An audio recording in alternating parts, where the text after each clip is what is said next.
say that blind optimism isn't the answer. If you want a bright future, you have to go out and seize it with your own two hands.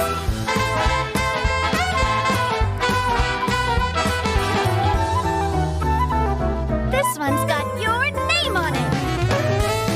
A proper send-off from the Spina with love.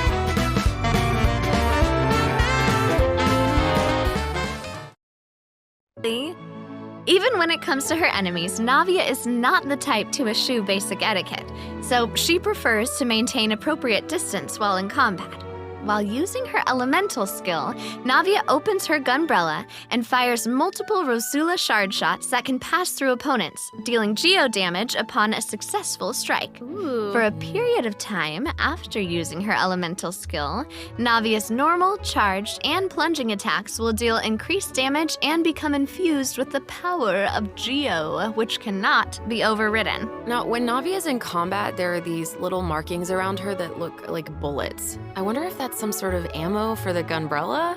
Oh yeah, yes, you guessed it. When a character in the party obtains an elemental shard created from the crystallize reaction, Navia will gain crystal shrapnel charges.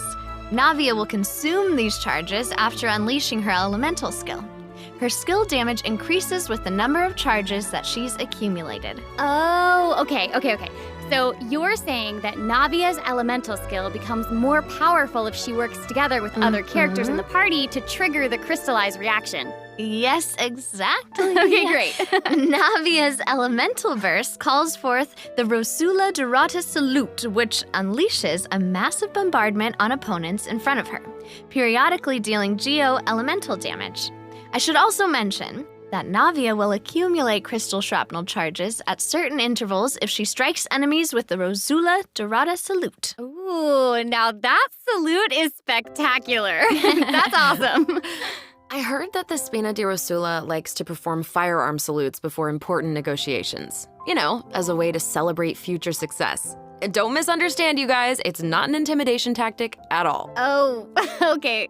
Yeah, I guess that's just the Spina's way of showing respect in their own way. Yeah, totally. Not intimidating at all. No. As the president of the Spina di Rosula, Navia is always trying to collect the latest intel by exploring all corners of Fontaine. When Navia is dispatched on a 20-hour expedition in Fontaine, rewards gained will be increased. Okay. Oh, Feastos are just the best snack. They're easy to carry with you and go with so many sauces.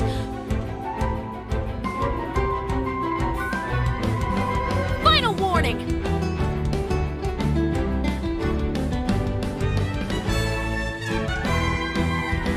Hands where I can see them!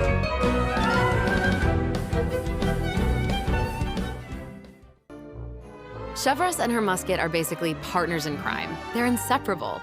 She definitely knows her way around a firearm.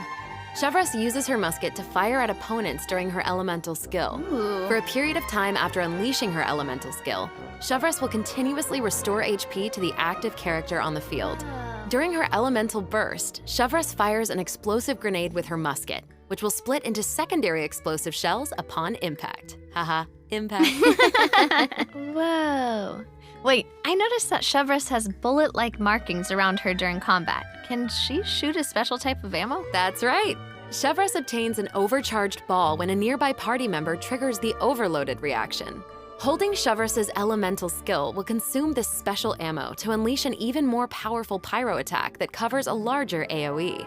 This attack will also grant an attack buff to all pyro and electro characters in the party. Okay, so that's where the name Overcharged Ball comes from.